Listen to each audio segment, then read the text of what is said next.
Oh hey everybody, welcome back to Canadian See on my YouTube channel, and today's topic is going to be about it's basically about this issue that everyone is reading in the news, everyone is reading on social media, and every country, economically speaking, is facing a tough time. And I thought about this for quite some time, and I decided to put this in a vlog and to discuss my opinion on what are the challenges of someone that is living in Canada at the moment. What types of challenges are they facing?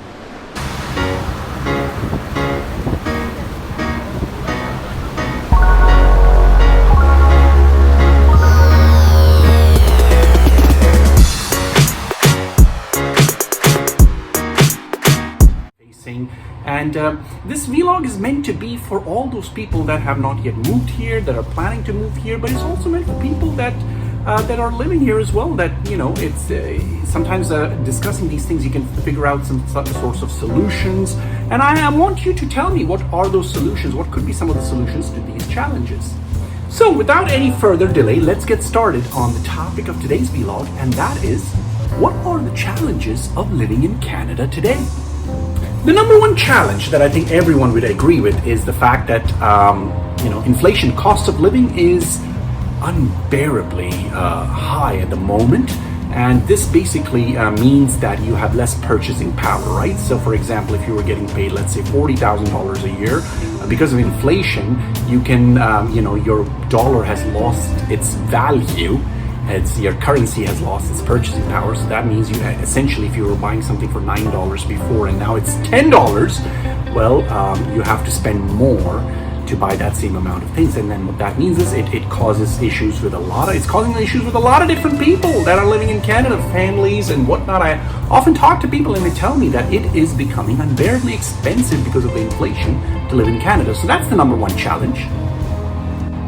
The number two challenge that Canadians are facing right now is the fact that hospitals are overloaded because of the COVID, comeback, so to speak. But it's not as deadly as before, so don't get alarmed.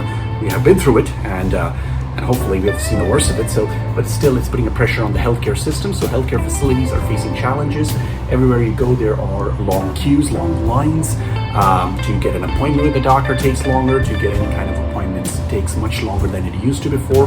So the healthcare system is under pressure. And I know the government is trying to do things, or I'm not sure if they're going to watch this vlog, but if they are, I'd love for them to put their heads together and minds together and figure out how they can fix these problems, so that the average Canadian is going to be okay. And that's something that is personally something that I feel that if there is room for improvement, and maybe they can figure out ways on how they can reduce those queues and long wait times in hospitals and whatnot.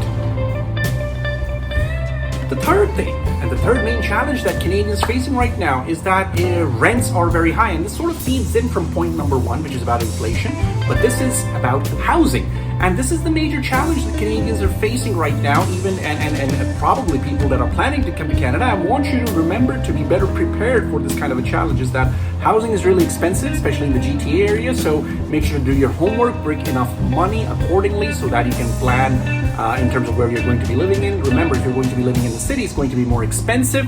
So try and make sure that you are bringing enough resources and doing your research as to where you want to live in.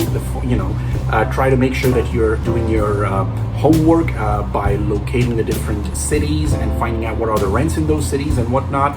There's a lot of different websites out there. Zolo is one you can find out. I believe, that's one of them. There's a lot of other websites. Kijiji you can find out as well. I think Kijiji, I'm not too sure. But again, you can do your research on Google, and rents are high, at an all-time high in the GTA area and in general all over Canada. So that's another challenge that Canadians are facing right now, is higher costs of living. And as you know, since the interest rates have gone up, that means that people are paying more for their mortgages. So again, less savings, more money going out, major challenge, hurting the pocketbook of Canadians and all the residents in Canada. And another major challenge that Canadians are facing, and I think this goes out internationally to everyone out there, is the fact that, because of all these things, because of all these factors that I've mentioned, it causes it does cause mental stress for a lot of people. It does. So my advice to everyone that's facing this sort of a challenge is to make sure that they are remembering what they have in life. Remember, we often get distracted by what we don't have, whereas we should be thinking about and be thankful for what we have. So make sure that you are, spending time with your loved ones, taking care of the people around you, and making sure that you are spending time with family, going out there, exercising and whatnot, so that you can avoid the stresses that are caused by the daily challenges in Canada. So that brings us to the end of this vlog. What did you think of this vlog? Are there any other challenges that Canadians are facing in Canada that I have not mentioned in this vlog and that you would like to share with the audience? Please make sure to put those challenges in the comments, and I'd be more than happy to look at them and review them and even make a vlog about them, because I would like to know from all my fellow Canadians out there, how are you doing? How is everything going? Okay, let me know in the comments, and if it's going tough, hang in there. I know it sounds cliche, but hang in there, it does get better. And if it's going good, well then good for you. Keep living it up. Until next time, bye-bye from Canadian. See ya. And remember what I always say, keep on trekking.